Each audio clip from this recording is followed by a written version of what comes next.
Assalamualaikum warahmatullahi wabarakatuh. Alhamdulillah, salatu wassalamu ala rasulillah, wala hawla wala quwata illa billah, amma ba'd.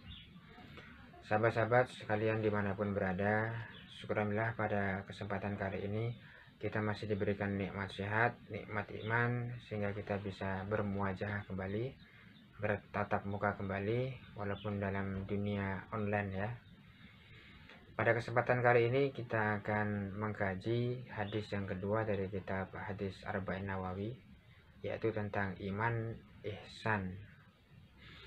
Namun seperti biasa kita awali dulu dengan tawasul bil amal dengan membaca surat Al-Fatihah yang pahalanya kita hadiahkan kepada baginda Nabi besar Muhammad SAW beserta keluarganya, juga kepada guru-guru kita, keluarga kita, serta kaum muslimin secara umum. Mudah-mudahan ilmu yang kita peroleh nanti itu bisa menjadi ilmu yang nafi', ilmu yang bermanfaat dan penuh dengan barokah. Amin Allahumma amin. Ila hadratin Nabil Mustafa Sayyidina wa Maulana Muhammadin wa ala alihi wa sahbihi wa suwajihi wa durriyatihi wa ikhwanihi minal anbiya wal mursalin والشهادة والصديقين ثم إلى شفاعة القادر جلال سألهم الفاتحة. أعوذ بالله من الشيطان الرجيم. بسم الله الرحمن الرحيم. الحمد لله رب العالمين الرحمن الرحيم مالك يوم الدين إياك نعبد وإياك نستعين اهدنا الصراط المستقيم صراط الذين أنعمت عليهم خير المغضوب عليهم ولا الضالين آمين. ثم نهوس إلى هجر البيان ثم إلى كدلامي كدمياتي كما سمنا السم كما فتر ما سسم السر ابن تعالى يوم الشديد وجمع على طريقة قدرية نقصبندية وجمع طريقة متبرة مريدنا مرشدا وخصل روح وروحي مربي ثم إلى جمع المسلمات والمؤمنين والمؤمنات الأحياء منهم والأموات سأل لهم الفاتحة. بسم الله الرحمن الرحيم. الحمد لله رب العالمين الرحمن الرحيم مالك يوم الدين إياك نعبد وإياك نستعين اهدنا الصراط المستقيم صراط الذين أنعمت عليهم خير المغضوب عليهم ولا الضالين آمين. Bismillahirrahmanirrahim. Al-hadisul tsani adapun ini al-hadisus tsani ialah hadis yang kedua. An Umar radhiyallahu anhu aidan, diriwayatkan dari Sayyidina Umar radhiyallahu anhu. Aidan itu maknanya juga ya. Kenapa kok aidan?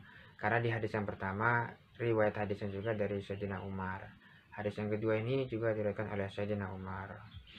Qala, berkata Sayyidina Umar, bainama nahnu julusun inda Rasulillah sallallahu alaihi wasallam. Bainama takkala. Bainama itu dhorof ya, takkala atau ketika atau suatu waktu. Nahnu adapun kami, maksudnya para sahabat Nabi, julusun inda Rasulillah sallallahu alaihi wasallam, duduk-duduk di sisi Rasulullah sallallahu alaihi wasallam. Dzata yaumin, pada suatu waktu, pada suatu hari. Sayyidina Umar pernah cerita dulu waktu kami duduk-duduk bareng dengan Rasul. Nah, maksudnya seperti itu. Ittala'a alaina rajulun. Ittala'a, tiba-tiba, tola'a, muncul, alaina, bersama kami, rajulun, seorang laki-laki, syadidu bayadi thiyabi, sangat putih bajunya. Syadidu sangat, bayadi putih, thiyabi baju.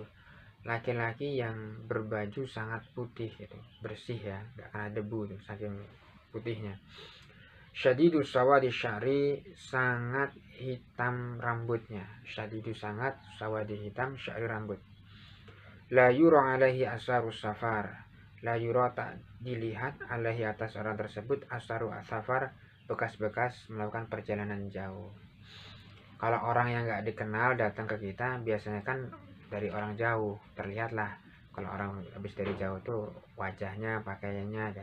Tapi orang ini orang yang nggak dikenal, tapi nggak terlihat bekas-bekas dia melakukan perjalanan jauh itu.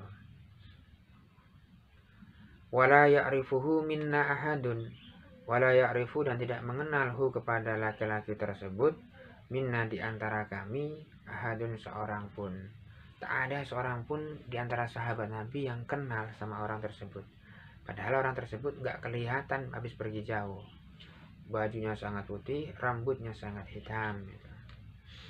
Hatta jalasa ila Nabi sallallahu alaihi wasallam, hingga orang tersebut duduk di dekat Nabi Muhammad sallallahu alaihi wasallam. Fasnada rukbataihi ila rukbataihi. Lalu menempelkan atau menyandarkan laki-laki tersebut rukbataihi akan lututnya, disandarkan ila rukbataihi ke lututnya Nabi Muhammad. Duduknya hadap-hadapan dekat gitu. Wawadua kafahi ala fakhidaihi, dan meletakkan laki-laki tersebut kafahi akan telapak tangannya ila fakhidaihi ke pahanya gitu. Waqala ya Muhammad, lalu laki-laki tersebut berkata, ya Muhammad, wahai Muhammad, akhbirni, beritahukanlah aku, anil Islam, tentang Islam.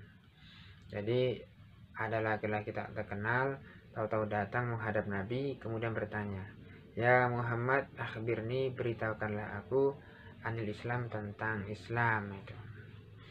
Faqala, lalu menjawab sapa Nabi.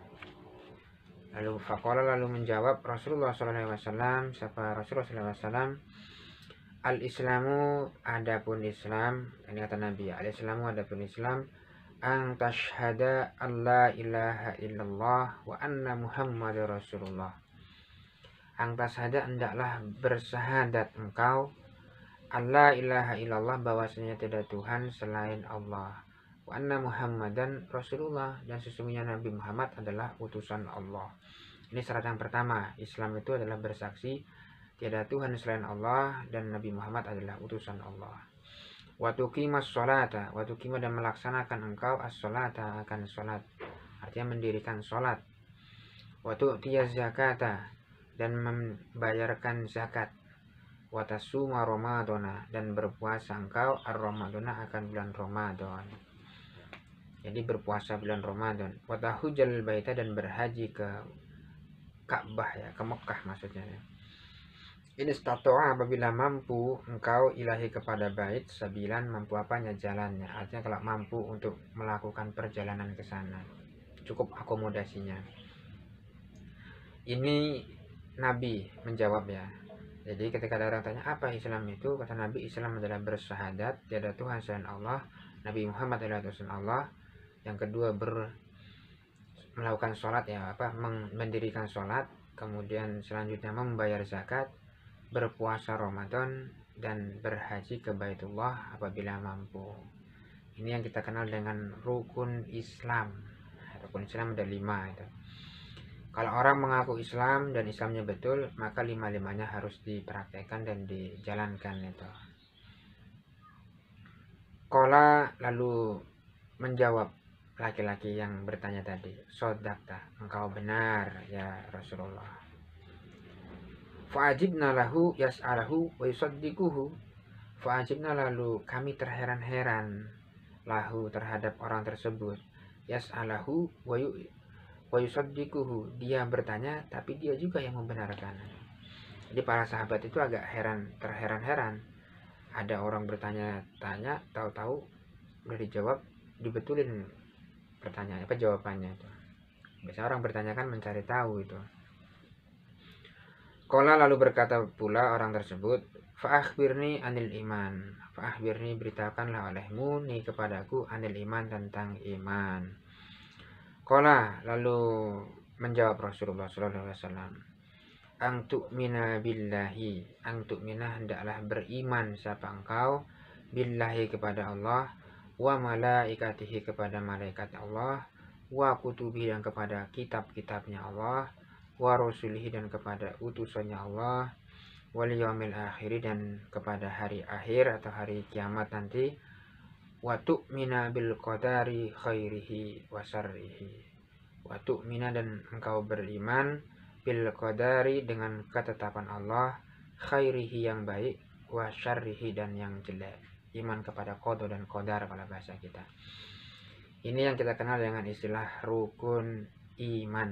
Rukun iman ada 6. Iman kepada Allah, iman kepada malaikat Allah, iman kepada Rasulullah, iman kepada kitab-kitab samawiyah, kitab-kitab dari Allah, iman kepada hari akhir, dan iman kepada qada dan qadar. Lah kenapa kok iman kepada qada dan qadar ini dipisah? Ada apa di sini? Wa tu'mina bil qadari khairihi wa syarrihi.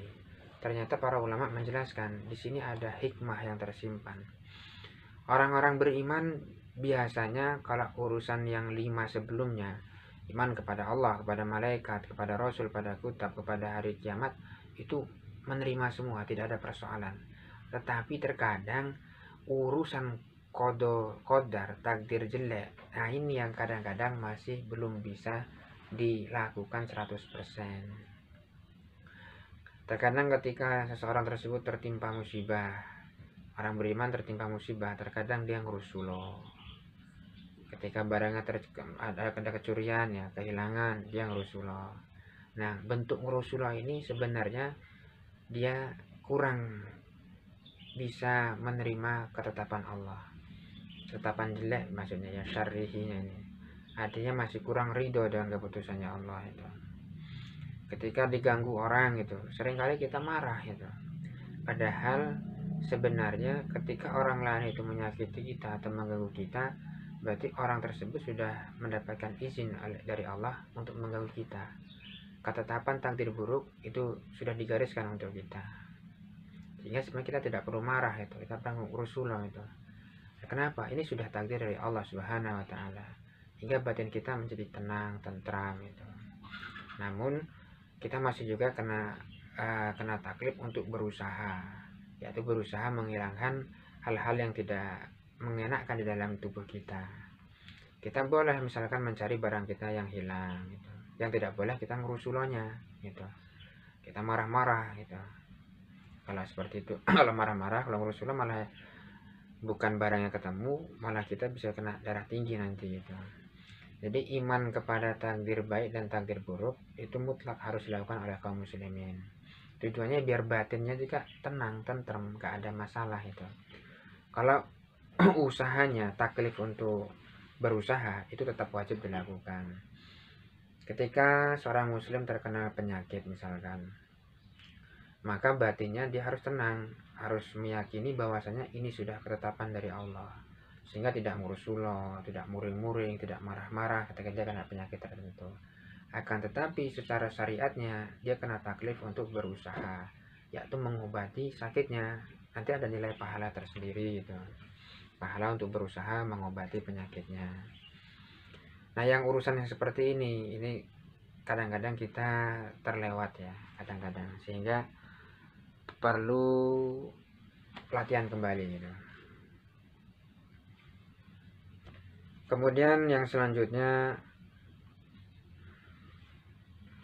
qala fa'akhbirni anil ihsan. Orang tersebut berkata, fa'akhbirni anil ihsan. Kalau gitu kasih tahu atau kabarkan atau beritahukanlah aku anil ihsan, tentang ihsan.